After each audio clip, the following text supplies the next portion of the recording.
আসসালামু আলাইকুম। তো কি অবস্থা সবার? আজকে হাজির হলাম নতুন একটি ভিডিও নিয়ে। আজকের ভিডিওতে শেয়ার করব আমি যে 1 বছর আগে এয়ার কুলারটি কিনেছিলাম তার ব্যবহার করে আমার কাছে কেমন লাগছে, আর আপনাদের কি কেনা ঠিক হবে কি হবে না সেটা নিয়ে আলোচনা করব। তো আপনারা যারা এয়ার কুলার কেনার কথা চিন্তা ভাবনা করতেছেন তাদের জন্য আজকের এই ভিডিওটি। তো পুরো ভিডিওটি শুরু থেকে একদম শেষ পর্যন্ত দেখবেন।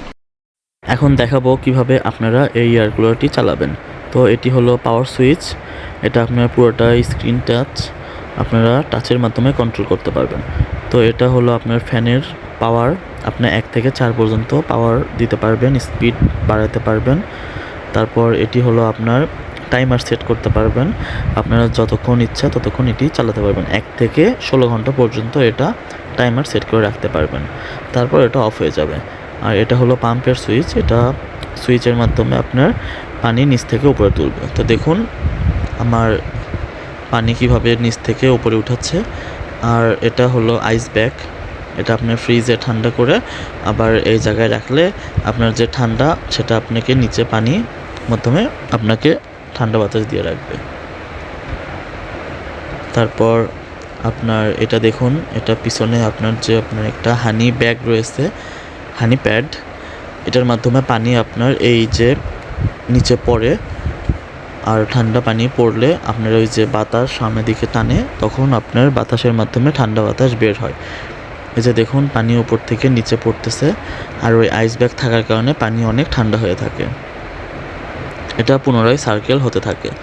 আর এখানে আছে দেখুন মোটর, এটা হচ্ছে ব্লার মোটর।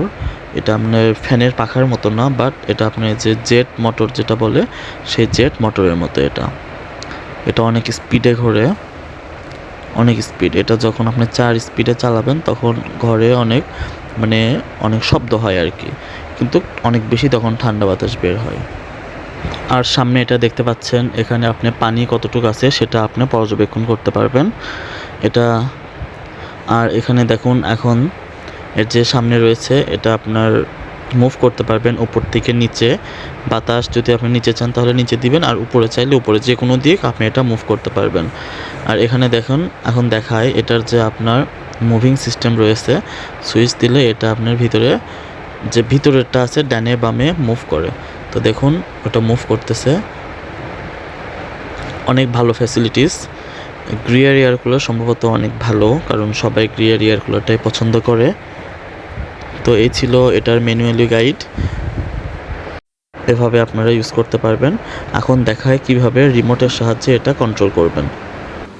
এটা আপনি যখন বেডে শুয়ে থাকবেন অথবা সোফায় বসে থাকবেন তখন এটা রিমোটের মাধ্যমে কন্ট্রোল করতে পারবেন। উপরে যে 4টা ফ্যাসিলিটিস রয়েছে আপনার এই রিমোটের, সেই ফ্যাসিলিটিসগুলো রয়েছে, সেটা আপনি রিমোটের মাধ্যমে ইজিলি কন্ট্রোল করতে পারবেন। তো এতক্ষণ দেখলেন এটার ম্যানুয়ালি গাইড, কিভাবে ইউজ করবেন, কিভাবে আপনারা চালাবেন।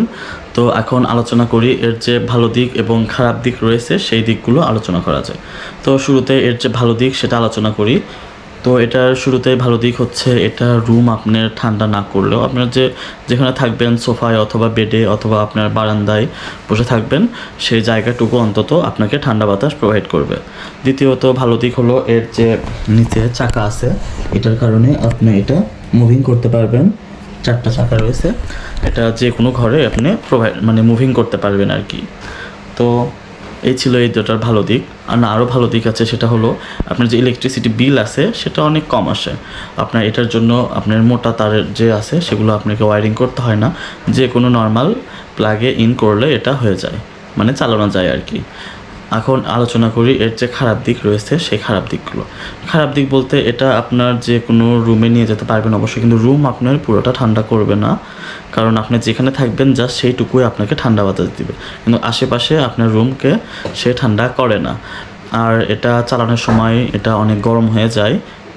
এর মোটর যে আছে, মোটর গরম হওয়ার কারণে এটা আপনার পুরো রুমটা অনেক সময় গরম হয়ে যায়, যার কারণে আপনাকে এই যে এরকম গ্যাস ফ্যান আপনাকে ইউজ করতে হবে।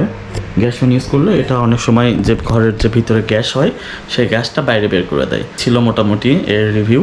তো আপনারা যারা এসি কিনতে চান তারা এসিই কিনবেন। আর যারা এয়ার কুলার কিনতে চান তারা এয়ার কুলার কিনতে পারেন। এইগুলো শর্ত যদি আপনাদের ভালো লাগে সেই হিসাব এবং বিবেচনা করে আপনারা কিনতে পারেন। তো এটার যে আপনার দাম সেটা আমি গত বছর নিয়েছিলাম 15,500 টাকা দিয়ে। এখন হয়তো ডলারের রেট ওঠানামার কারণে এটার দাম অনেক বাড়তেও পারে, অবশ্যই বাড়বে। তো আপনারা অবশ্যই শোরুম থেকে না নিয়ে যে ডিলার পয়েন্ট আছে ডিলার পয়েন্ট থেকে আপনারা ক্রয় করবেন। আর অন্যান্য কোম্পানির এয়ার কুলার না নিয়ে আপনারা যদি গ্রিয়ার এয়ার কুলার নেন, কারণ এটা অনেক বেস্ট। আমি সবগুলো এয়ার কুলারের দেখেছি, দেখার পরে এইটা এটা বাছাই করে নিয়েছিলাম। তো এটা মোটামুটি অনেক ভালো লেগেছিল। অন্যান্য এয়ার কুলারের ফ্যাসিলিটিস থেকে এটার ফ্যাসিলিটিস সুযোগ সুবিধা অনেক ভালো। আর এটার যে আপনার এয়ার কুলার নিলে অবশ্যই 40 লিটার পানি ধারণ ক্ষমতা সম্পন্ন এয়ার কুলারটাই নেবেন। এটার 20 লিটার হয়, 40 লিটার হয়, 60 লিটার হয়। 20, 40, 60-এর সব ফ্যাসিলিটিস একই, বাট এটা আপনার 40 লিটার যেটা সেটা একটু আপনার হাইটে উঁচু, আর এটা আপনার পানিও বেশি আটে, পানি আপনাকে দৈনিক চেঞ্জ করতে হয় না। তো এই ছিল আজকের ভিডিও। আপনাদের যদি ভিডিওটি ভালো লাগে তাহলে ভিডিওটি লাইক করবেন, কোনো কিছু জানার থাকলে ভিডিওটিতে নিচে কমেন্ট করবেন। আর আমার চ্যানেলে নতুন হয়ে থাকলে চ্যানেলটি অবশ্যই সাবস্ক্রাইব করবেন। দেখা হবে পরের কোনো ভিডিওতে। ততদিন ভালো থাকবেন, সুস্থ থাকবেন। ধন্যবাদ।